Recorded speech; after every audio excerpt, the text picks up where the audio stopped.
This section will cover how to describe polynomials and use these descriptions to graph polynomials. This is going to feel similar to what was just covered with quadratic functions. Some differences are polynomials don't just open up or down like quadratics. Polynomials can have more zeros than quadratics. And the biggest difference is that this section, the polynomials in this section will have a degree higher than 2. So polynomial function. First, what is a polynomial function? What you need to remember is that the exponents on the variables are non-negative integers. That's math speak for the exponents on the variables must be positive whole numbers or 0. And I'll explain that a little bit in a second here. When analyzing polynomials, it becomes important to classify them by a couple characteristics which are defined below. First, the first thing that we will do here is look at the polynomial in terms of x. And it looks like this whole thing right here. So this might be the first time you see a sub n minus 1, a sub n minus 2, a sub 2, a sub 1, a sub 0. So with this, a sub n, these little subscripts, that's why I keep saying sub, 2, 1, 0, those are just ways to tell you that this a value is a number, and that this a value is also a number. And it may be or it may not be the same as this one. But all of these a values, those are numbers. Or, if you like to call them, coefficients. So then all of these other ones, this x to the n power, x to the n minus 1 power, x to the n minus 2 power, that may make a little more sense. Those are what we've been using to just write things in descending order. So, we'll take a look. I'll be mentioning descending order throughout all the examples here. One thing that we classify polynomials by is by their degree. And this is the highest power of a variable in a polynomial. So you just have to find the highest power on the exponent, essentially. There are other ways to find the degree that I will cover throughout this video. And then the leading coefficient. So the leading coefficient is also something we use to classify polynomials. But one of the biggest things we use to classify polynomials is zeros. And you may know zeros as x-intercepts, or I might also use the word roots. So zeros, x-intercepts, roots all mean the same thing for what we're trying to do here. So finding zeros, let me move this up. In finding zeros, one skill that will get used heavily for polynomial functions is finding zeros. In other words, you want to set the function equal to 0 and solve for x. That's why we're calling these zeros. We're setting the function equal to 0. So in these 4 examples here, I'm going to do a couple of them. I will leave the other 2 or 1 for you to try on your own, just so that you can have some practice doing this. But the nice thing is that they will all use factoring. So essentially what we're trying to do here is find the zeros for, let's start with f of x. F of x, the first thing I'm going to do is I'm going to set this equal to 0. Well, now I can see that this is quadratic, so I think I want to use factoring here. But these numbers are really big, So the first thing I think I want to do before I even factor anything is look for a common factor. And all three terms share a 15. So I'm going to common factor a 15 to the front and have an x squared minus 2x plus 1. That's what I got after dividing this by 15, this by 15, and this by 15. We still have an x squared here. 15 divided by 15 is 1. It's in front of the x squared. Negative 30 over 15 is negative 2. X is coming along for the ride. And 15 over 15 is 1. But now that that's there, this is so much easier to factor. So to factor that, I'm just going to hit my factor button. So this is going to be x minus 1 times x minus 1 equals 0. And if I take this factor, set it equal to 0, and solve for x, I'll get x equals 1. If I take this factor, set it equal to 0, and solve for x, I'll get x equals 1. Yeah, I did it here. If I do it again, I should get the same answer. Okay. Now this time, I'm not going to set 15 equal to 0 to solve for x. Well, there I just kind of gave it away. There's no x here with the 15. So why would I set it equal to 0 and solve for x if I don't have any x's here? So I don't have to worry about this 15 when I am solving. So my zeros are here. X equals 1. It just so happens that I get the same answer twice. Okay. In this next example over here, I'm going to use blue ink. Example 2, k of x. Oh, this is cubic. Well, there's only one way that two ways I know how to factor cubic functions. One is the sum or difference of cubes, and that's not this function here. The other one I know here is factor by grouping. So I'm just going to group the first two together and see that the first two share an x squared. So I'm going to divide by the x squared, and I'm going to be left with an x plus 7. In the second grouping, I'm going to divide by a negative number because that's what sign is at the beginning of the second grouping. And it's in fact going to be a negative 4. When I divide all these terms by negative 4, I have x plus 7. Oh, I didn't set it equal to 0. Okay, so we'll set it equal to 0 here. But now you can see that this term and this term both have an x plus 7. So I'm going to take that common x plus 7 to the front, and now I'm left with x squared minus 4. That still equals 0. Well, I'm not done factoring. This is a difference of squares quadratic. So what I'm going to do is I'm going to notice that x times x is x squared, and this is going to be a 2 times 2. So I have x plus 7. I've got x and 2 in this set of parentheses, and x and 2 in this set of parentheses, plus and minus, equals 0. Well, now I can set this factor equal to 0 and solve for x. So that's going to be x equals negative 7. I'm going to set this factor equal to 0 and solve for x. X equals negative 2. X equals 2. Same thing with that last factor. And so this time I got 3 answers. That's interesting. Okay. So for example 3 here, I'm going to use black ink. H of x equals negative 4 x to the 4th minus 36 x squared. So I'm going to take that. I'm going to set it equal to 0. And I'm going to solve for x. Well, I can already see that this term and this term have a common factor. So you can see you should always check for a common factor to begin with. So I can common factor a negative 4x squared here.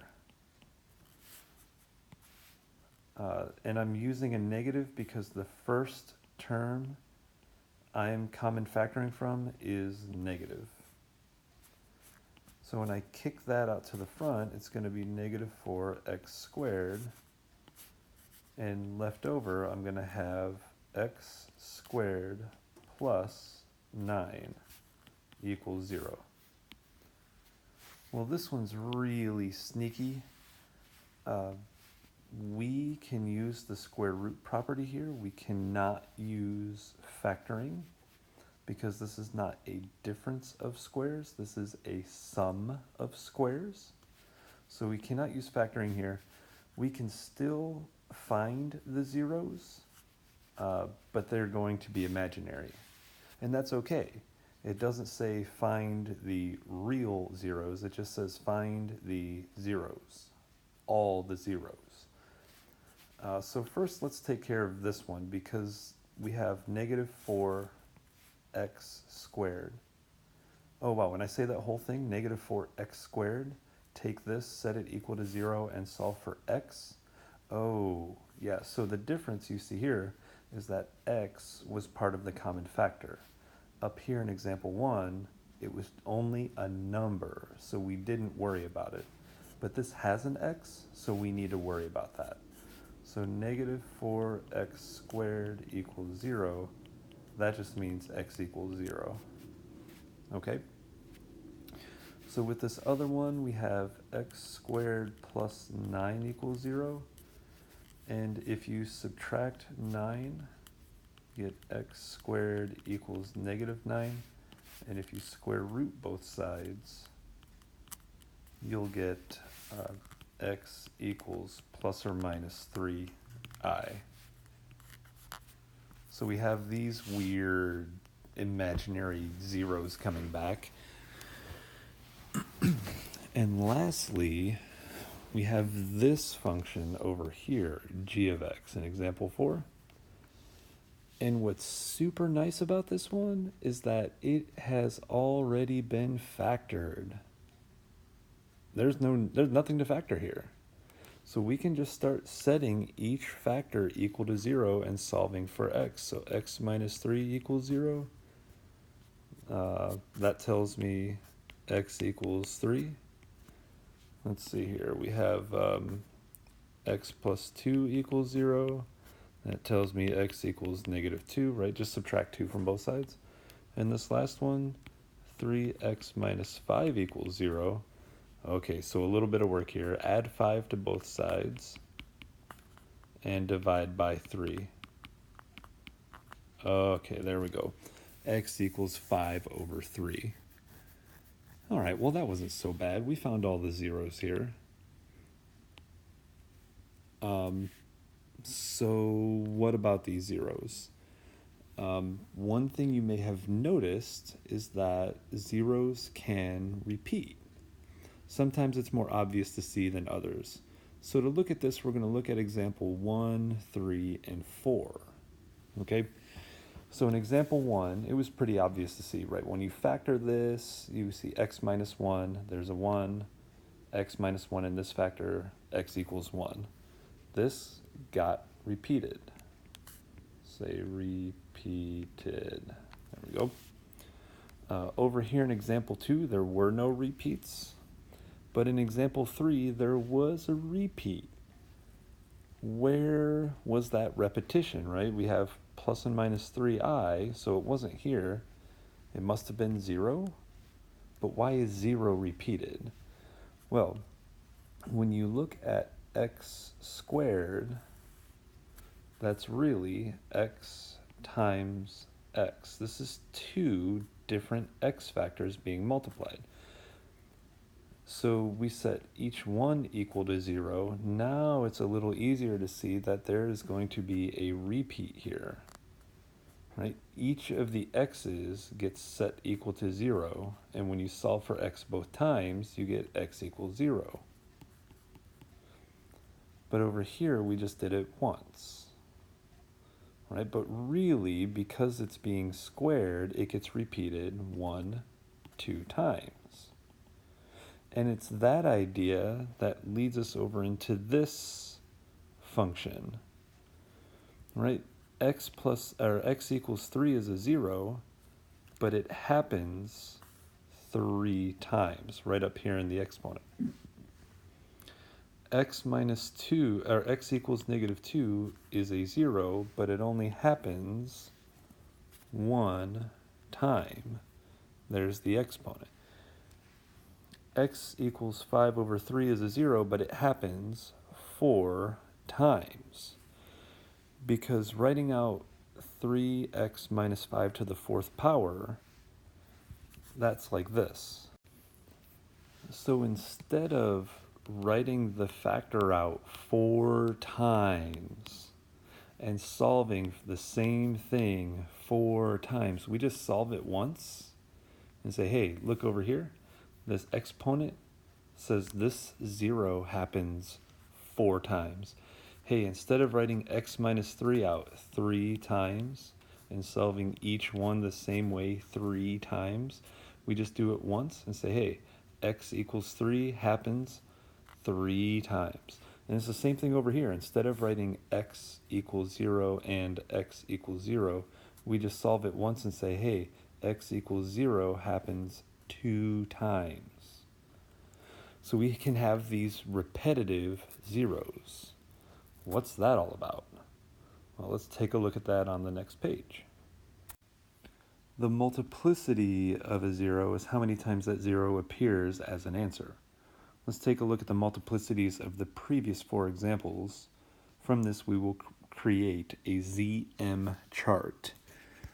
And I don't want you to get too comfortable with this ZM chart because we're going to add on a 3rd column here in just a couple minutes. But what this will do is this is all the information that was on the previous slide from the 4 examples that you had. And we're just going to give ourselves a very nice and easy to read way of organizing it and interpreting it. So we're going to create this ZM chart. So ZM, Z means zeros. So you want to list the different zeros that you see. Well, in this case, it's just -1. So -1 is my 0. And the multiplicity is, how many times does this 0 happen? Well, once, twice. On this, that's it. And this is the ZM chart for that polynomial. The ZM chart over here is going to look something like this. What are the zeros that we got for answers? -7, 2, and 2. The multiplicity of each one, how many times do you see -7 in our list of zeros? Once. How about 2? Once. How about -2? Once. So the multiplicity here for all of these is 1. And that's fine. You can have the same multiplicity. The multiplicities might be different. Like when you look down here at example 3, we already said that the 0, x equals 0, happened twice, 2 times. And x equals plus or minus 3i, ooh, how are we going to work with that? Let's see here. So ZM, 0 happened twice. Let's see. Oh, here, plus or minus 3i. This is really 2 different zeros. One positive 3i, one negative 3i. So here's 3i and here's negative 3i. And each one of those is only in our final answers down here. Each one only appears once. So they have zeros, our multiplicity, 1. And for this last one over here, example 4, ZM,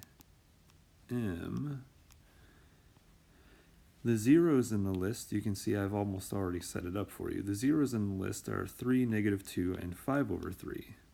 It's 3, -2, and 5/3.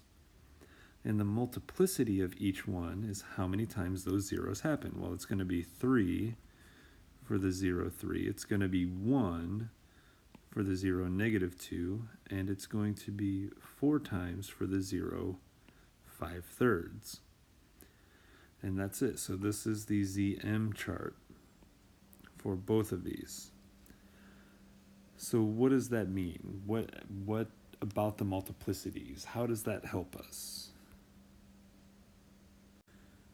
Well, the multiplicities help in describing what happens to a polynomial graph at that particular 0.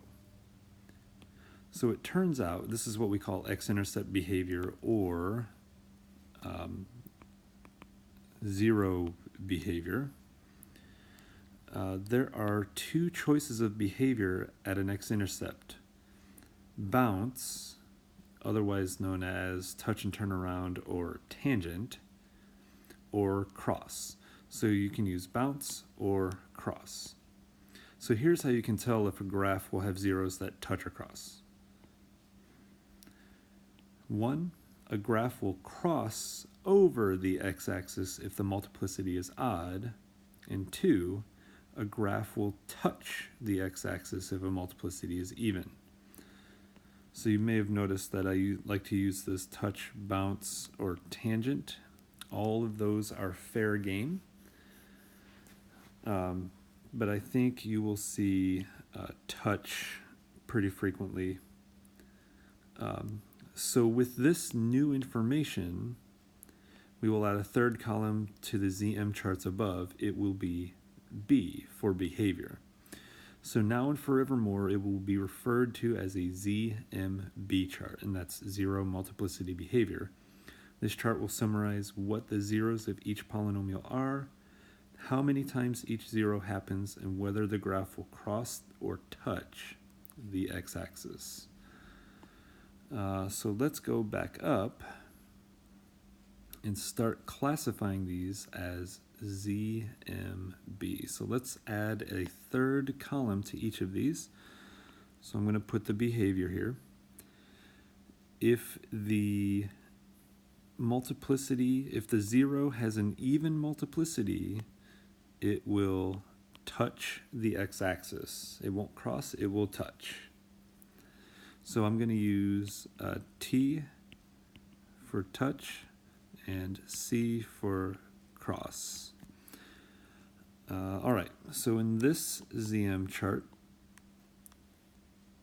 a 0 with an odd multiplicity will have a crossing behavior. Since 1 is odd, and all of these have multiplicity 1, each 0 here will cross. So again, just to make sure everybody's on the same page, the behavior here, remember, if a 0 has an even multiplicity, it will touch, and if it has an odd multiplicity, it will cross. So you can see how quickly it goes to just classify these zeros as either touching or crossing. So the behavior for this final one, if a 0 has an odd multiplicity, it will cross over the x-axis at that 0, and if the 0 has an even multiplicity, it will touch the x-axis at that 0.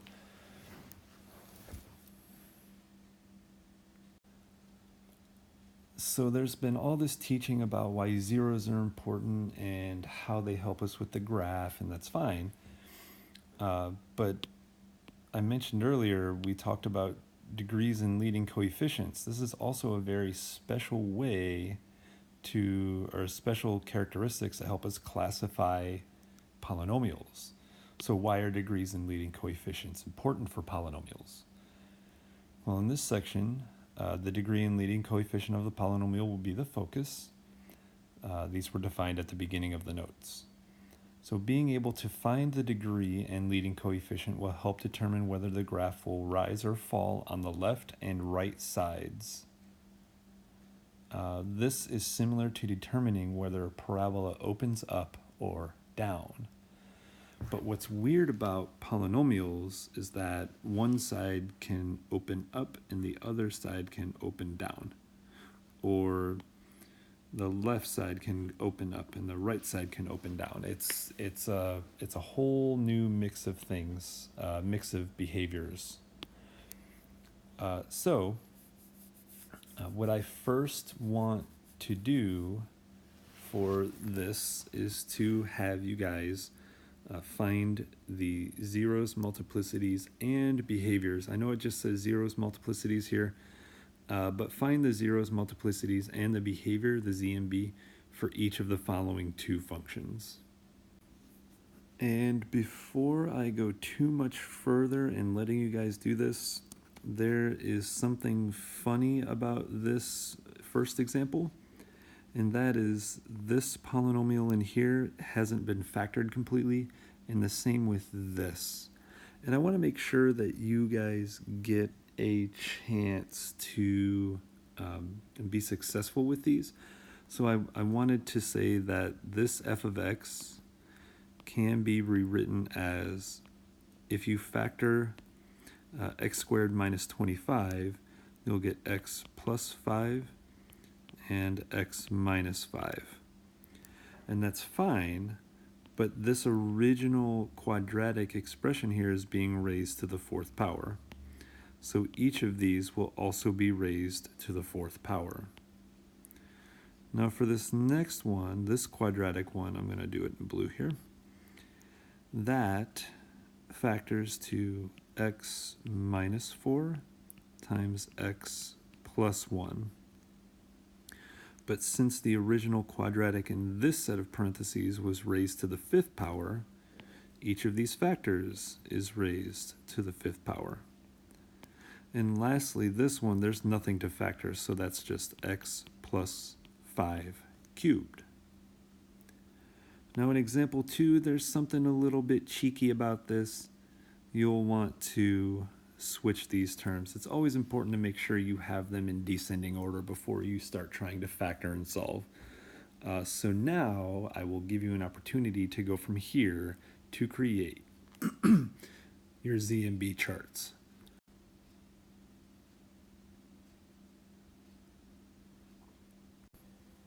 So here are the ZMB charts that I got for both of these functions. But I want to point something out about this particular ZMB chart here. What the ZMB chart is supposed to report back is the different zeros, what the multiplicity, how many times those zeros happen, and whether or not the graph will touch the x-axis and turn around or cross over the x-axis. And the funny thing about this one is that -5 is a zero that you get twice. That means -5 happens 4 times as a zero and 3 more times down here. So we don't need to mention -5 twice because you can't touch the x-axis and cross the x-axis at the same zero. That doesn't make any sense. When you guys see some pictures of this a little bit later, you'll understand why. But for right now, touching and crossing at the same time doesn't make any sense. So these need to be combined into one row. So the ZMB really should look something like this.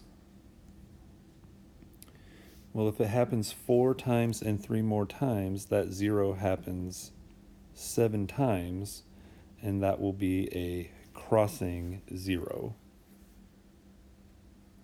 All right, so got that out of the way. Now, what is the whole point in having you do this? Well, the point in having you do this, since we are talking about degrees and leading coefficients, is to show you that there are a couple different ways. Well, actually, there are many ways to find what a degree of a polynomial is. And one of the ways is to find all the zeros, all their multiplicities, and then if you add up the multiplicities, so let's do example 2 first. If you add up all these multiplicities, 2 plus 1 equals 4. This is what we call the degree of the polynomial g of x. So I'm going to write degree of g of x. Great, so now you know how to find the degree of that. But you can also find the degree of this polynomial over here if you add up all of the multiplicities. So 7 plus 4 plus 5 plus 5 is 21. So this is the degree of f of x. Now, way back at the beginning of the notes, the degree is defined as the biggest exponent of x of a polynomial. Well, if you come back up here in example 2, it's easy to see. The biggest exponent of x here is 4. Okay, well that matches up with what we added here. All these zeros, all these multiplicities add up to 4. We said that's the degree. Well, if everything's already multiplied out, the degree is just the biggest exponent of x. But this one here, this isn't multiplied all out. And this would really be a bear to multiply all this out.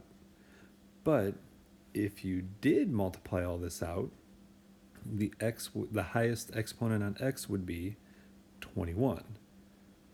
But how are you supposed to figure that out with this? How can you figure out that the degree here is 21? That seems like an awful lot of work. Well, the way to do it is to take the degree of what's inside the parentheses and you will multiply it by the exponent outside the parentheses. So you can then take the degree of what's inside the next set of parentheses and multiply it by that exponent. And the degree of the last set of parentheses and multiply it by that exponent.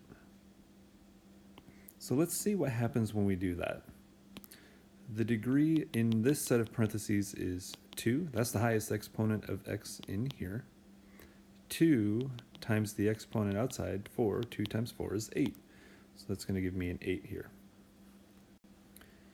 In the next polynomial here, x squared plus minus 3x minus 4, square 2, okay, that's the degree of the inside polynomial, times 5 is the exponent there. So 2 times 5, 10. And for this last one, 1 is the biggest exponent of x. There's an understood 1 there. And that degree 1 times 3 is 3. 1 times 3 is 3. So what? We have an 8, we have a 10, we have a 3.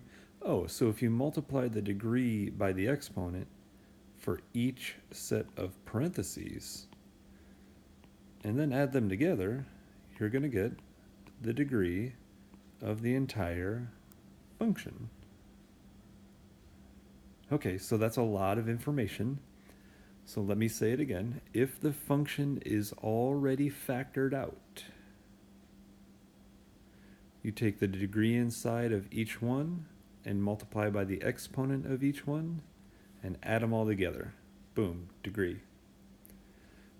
If the function is not factored, what you will do is you will just find the biggest exponent of x, 4. Boom, degree. Or if you forget how to do all of that, you can find the zeros and the multiplicities of all those zeros, and you can add the multiplicities to get the degree. Great.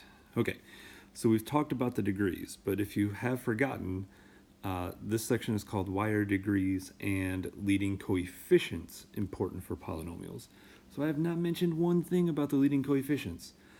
The leading coefficients are pretty easily found.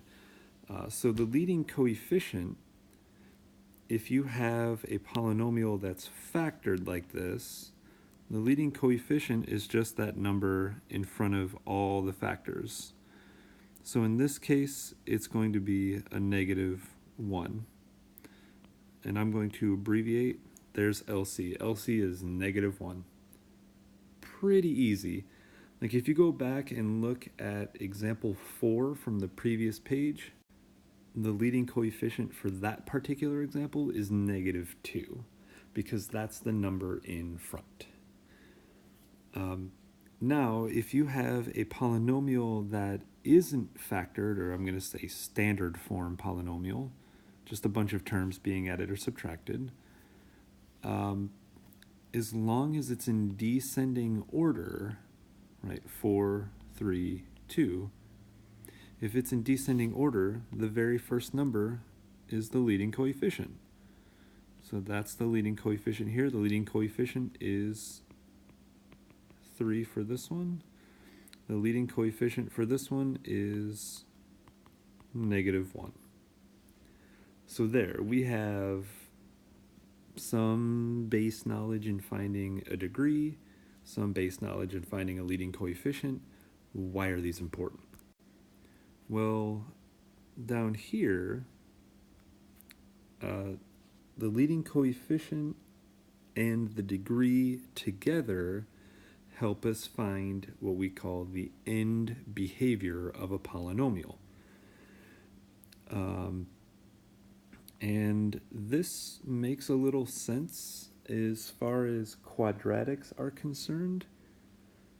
And that is because if the leading coefficient was positive, now when we were talking about quadratics, that was the a value.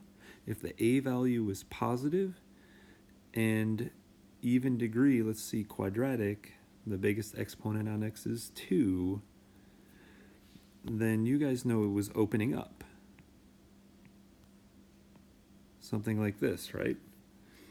But when we start talking about polynomials, it might not just do this in the middle. It might do something much more crazy. There might be something like this happening in the middle.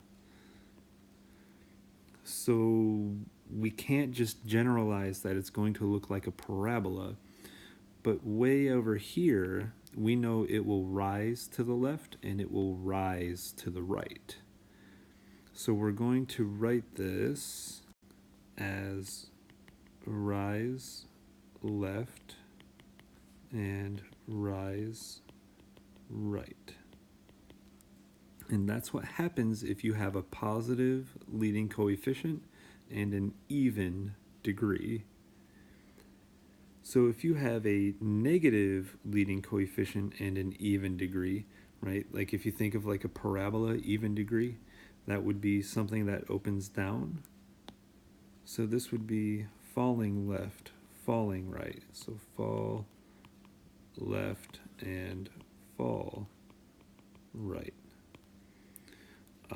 All right, as far as the odd degree is concerned, what you can do is if the leading coefficient is positive and the degree is odd, that tells you it's going to fall left and rise right. So fall left and rise right.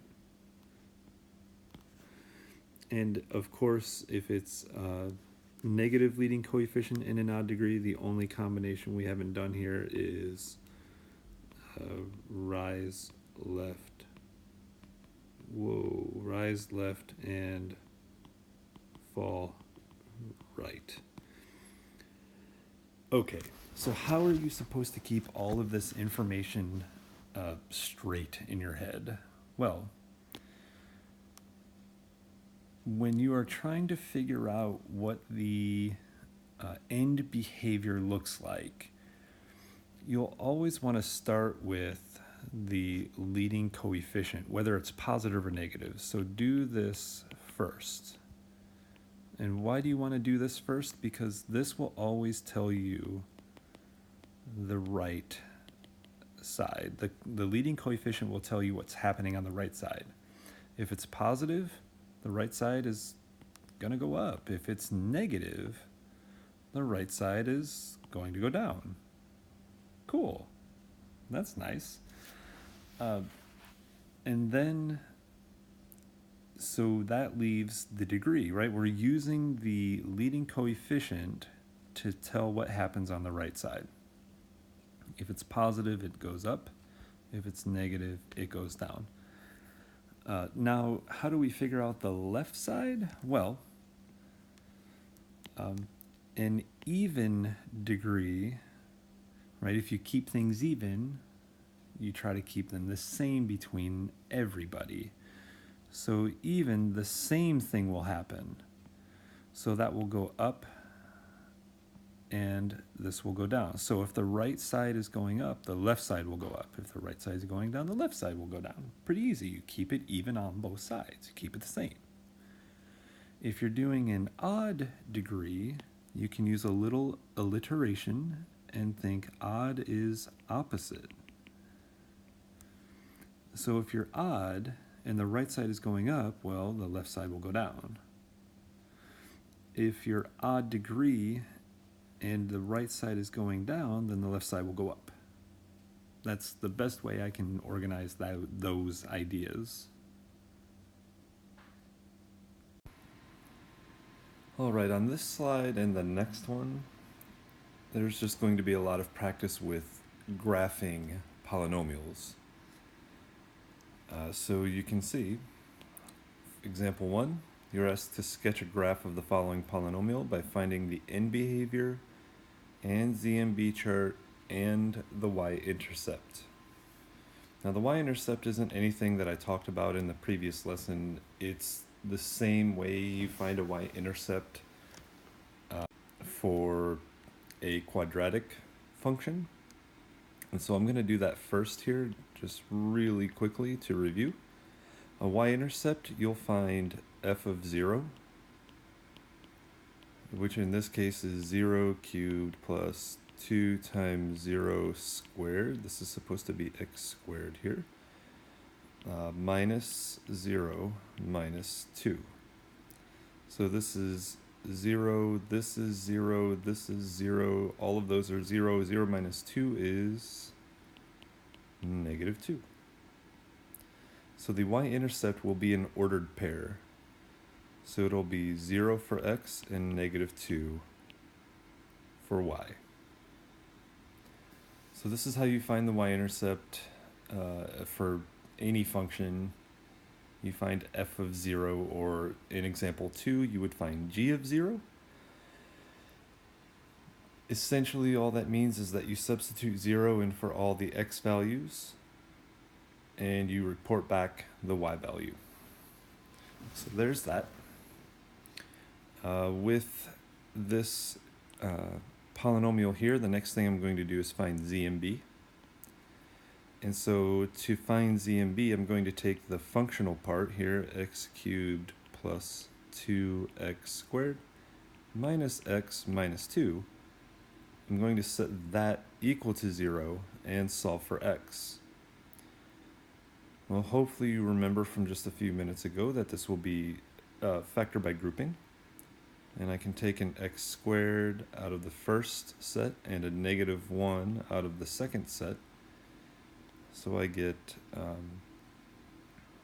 x squared and negative 1. And if you divide this first set by x squared, you're left with x plus 2. And you're left with x plus 2 in the second set. So then this becomes x squared minus 1 times x plus 2 equals 0.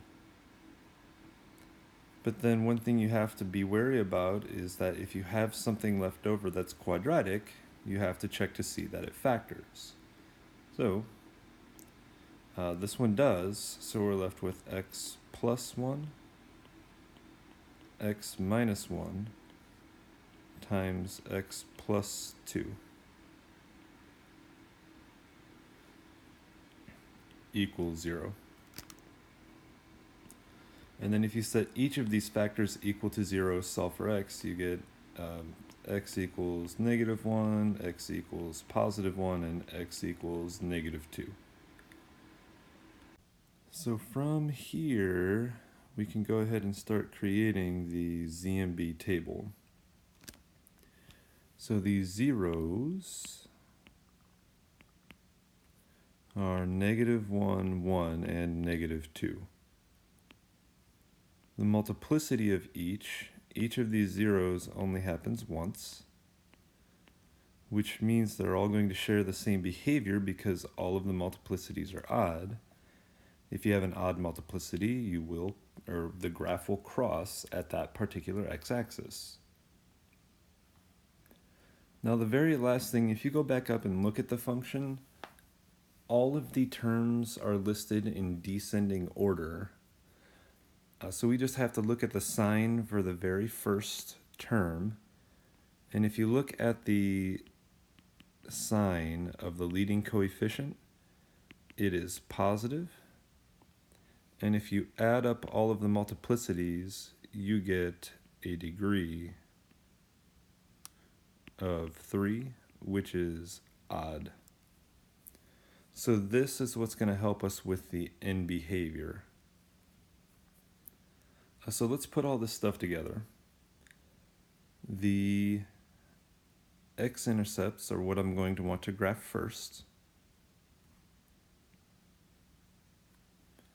I will also plot the y-intercept here, down here at 0, -2. And for these x-intercepts, I'm going to make sure I list the behavior. So these will all be crossing x-intercepts. And just to make sure you understand what is meant by crossing behavior and a touch behavior, over here on the right graph, very quickly, I'm going to plot a bunch of different x-intercepts. And I'm going to explain the difference here.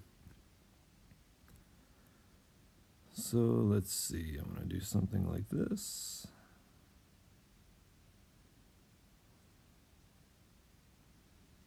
There we go.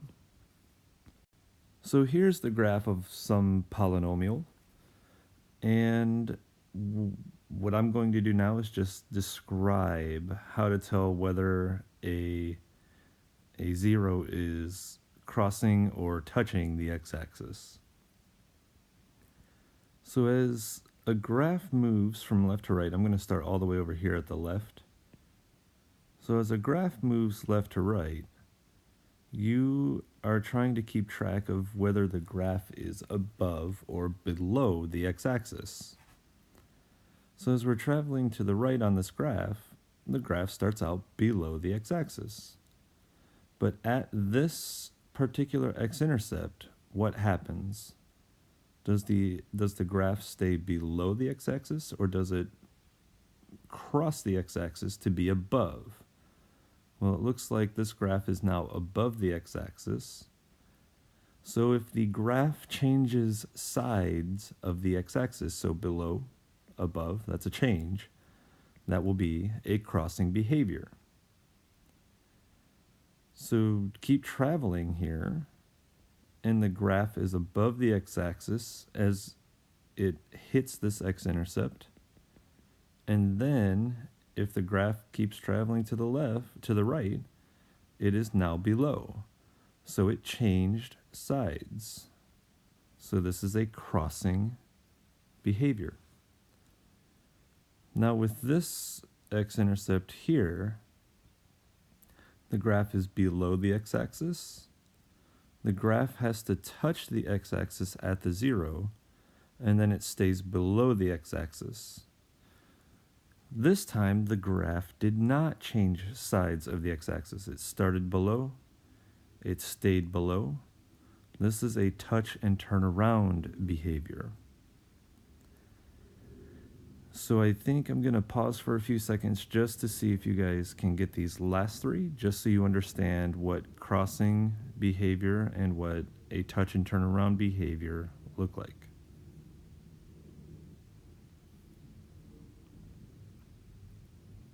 For these last three, the graph for this x-intercept starts below, and then it ends up above. This is a crossing behavior. The graph switched sides of the x-axis. With this x-intercept, the graph is above, it comes down and touches the x-axis, and it's above afterward. So this is a touch and turn around.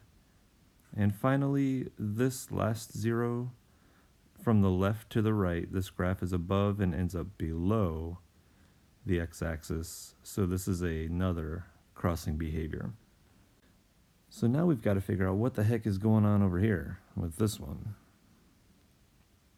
All right, well, with this one, what we need to do, in fact, with all polynomials you graph, the easiest thing to put down on the graph first is the ending behavior. That's this piece. So the sign of the leading coefficient is positive. That tells me that the graph will go up to the right. The sign always tells you what's happening to the right. So if it's positive, it's going to go up. So where do you put that? Well, the easiest way to do this is to put that right here. You start at the rightmost zero, and then you just draw an arrow from that zero upward. So that's it. You start at the outermost zero, the end of the zeros to the right, and draw an arrow up. Now, how do you know what the other side is going to do? If you guys want, this is rise right.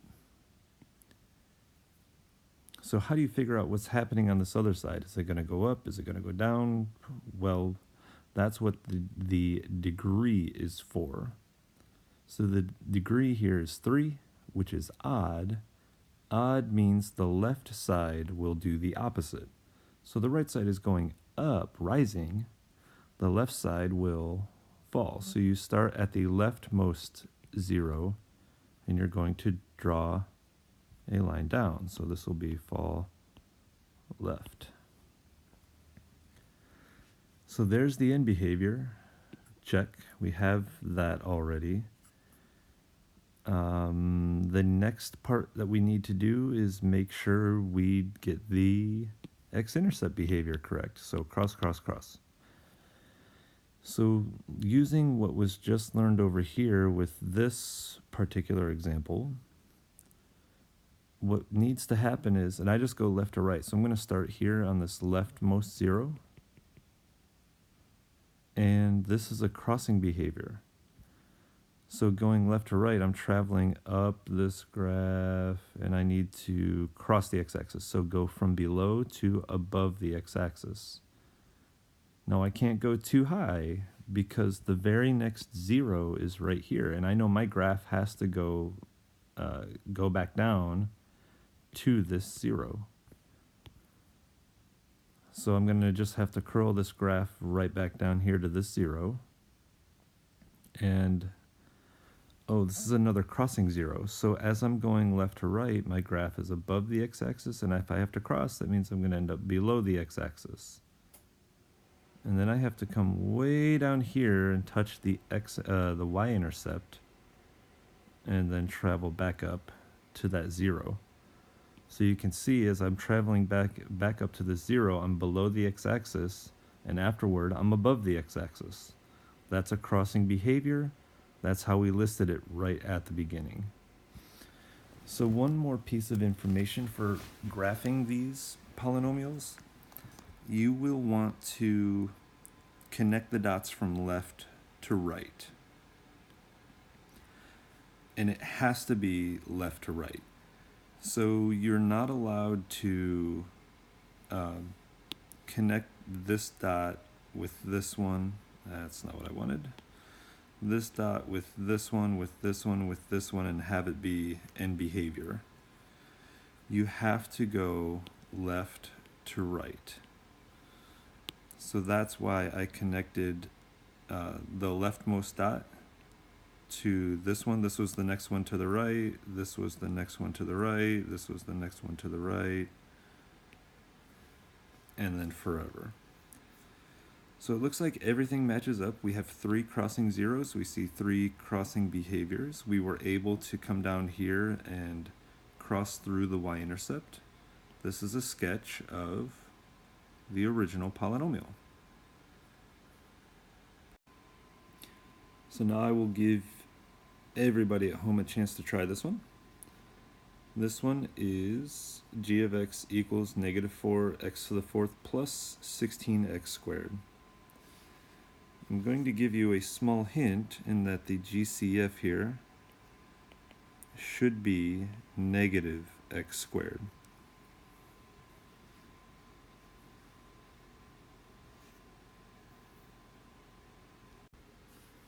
All right, here's all the information for example 2. As you can see, the y-intercept is 0, 0. If you substitute 0 in for all the x's, you get 0 back for y.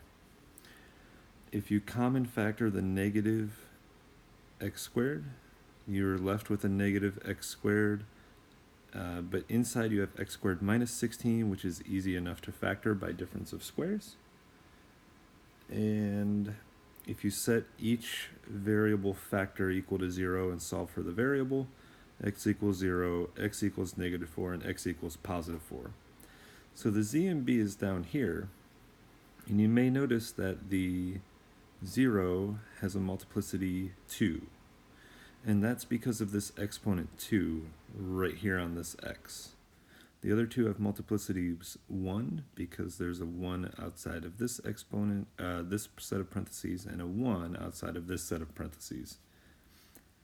So it doesn't matter where you look. If you look at the factored version, or if you look at the original version, the leading sign is negative. So the sign of the leading coefficient is negative, and the degree is 4. You can look up here, since this is not in factored form, the degree is 4, and if you add the multiplicities, 2 plus 1 plus 1 is 4. So if you're trying to graph this polynomial, I'm going to mark the x and y intercepts, and you can kind of see here, I have a black dot for the x-intercept and a red dot for the y-intercept. They're the same point here, 0, 0. So negative 4, positive 4, and 0. I'm going to list the behaviors just so I know. This is going to have a touch and turn around behavior. This will have a crossing behavior, and this will have a crossing behavior. So the first thing I want to do is work with this in behavior stuff. So the sign of the leading coefficient is negative. That tells me the right side. So from the rightmost 0, that's this one here, I want to go down because of that negative leading coefficient. Then, since the degree is even, the degree is 4, it's even, that means the left side needs to act exactly the same way. I need to keep things even. So this side over here, from the leftmost 0, will go down. All right. So now you just have to fill in the right behaviors here. This crossing behavior, again, I go from left to right. So this crossing behavior here means that as I travel along the graph, I need to go from being below the x-axis to being above the x-axis. So that'll come up like this. Now, the next point to the right is this one.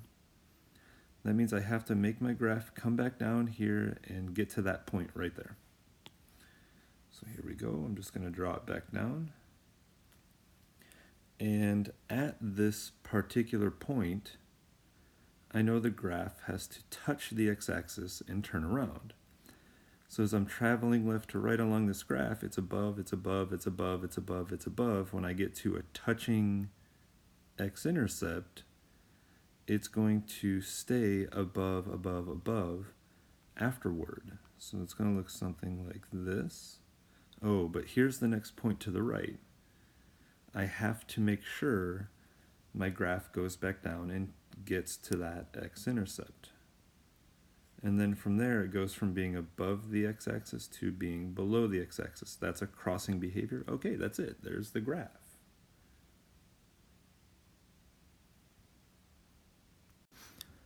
On this slide, I just want to do example 4 with you just to make sure you understand everything going on. Anything I do with example 4 will help you be successful with example 3. So here, with example 4, when you are working with a factored out, a quote-unquote factored out polynomial, you want to make sure everything inside these sets of parentheses are factored already. So with this factor right here, x squared minus 16, you may notice that you can evenly break x squared down and evenly break 16 down into 2 equal parts by multiplication, i.e. take the square root of both of these evenly.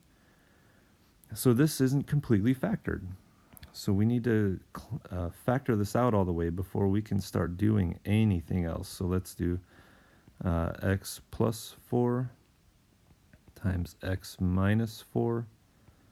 And each of those will be squared because of this exponent on that polynomial. Let's see, how about this next one? This next factor is not completely factored either. So x squared plus 4x plus 4 factors down into x plus 2 times x plus 2. And I'll clean that up in a second here.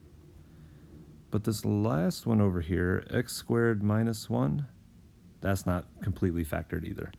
So for that will break down into x plus 1 and x minus 1. But each of those will get a 5th power because that is the exponent on the original polynomial that we just factored. So let's see, I can clean this up just a little bit more. This here can be smushed down into x plus 2, the quantity squared. So here is the cleaned up function. And now that everything is nice and factored, you can jump right to a ZMB chart here. So if you set this factor equal to 0 and solve for x, you'll get a negative 4.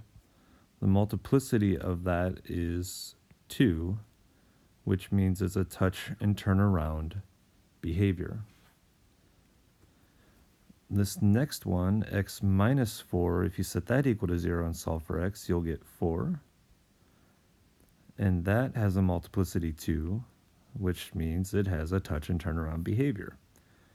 So we can continue this process with negative 2 squared as a touch, negative 1 to the 5th power, that's going to cross, and positive 1 to the 5th power. That will also cross. So there's the ZMB for this particular function. And then we just need the sign of the leading coefficient. In this case is positive. You just have to look at the very beginning. What's the sign in front of everything in this function? There's a plus sign there. We don't write it, but it's there. So it's positive. And with this one, let's see, the degree here, you can add all these up and get 16, which is even. Or from the very beginning, you could have noticed that there was a 2 inside here and a 2 outside here. That's 4. There's a 2 inside here and a 1 outside here. If you multiply those together, that's 2. And there's a 2 here and a 5 outside here. If you multiply 2 times 5, you get 10. If you add all those together, you will get 16. So that's a little more involved way of finding it, I think. Or maybe finding the zeros first and then finding it. That's a little more involved. But whatever. You have the tools to find it a couple different ways, and they both work. So we can jump down now to graphing this polynomial. one thing I forgot to do up there at the top is find the y-intercept. So if you substitute 0 in for x in all these different places of the original function, you'll end up with negative 16 squared in this first set of parentheses, which is 256. In the second set of parentheses, you'll end up with 4, because 0 plus 0 plus 4 is 4. And in this last set of parentheses, you'll end up with 0 squared minus 1, which is negative 1, but negative 1 to the 5th power is negative 1. So what happens here is you multiply all of these numbers together, and you get something ridiculous like negative 1024.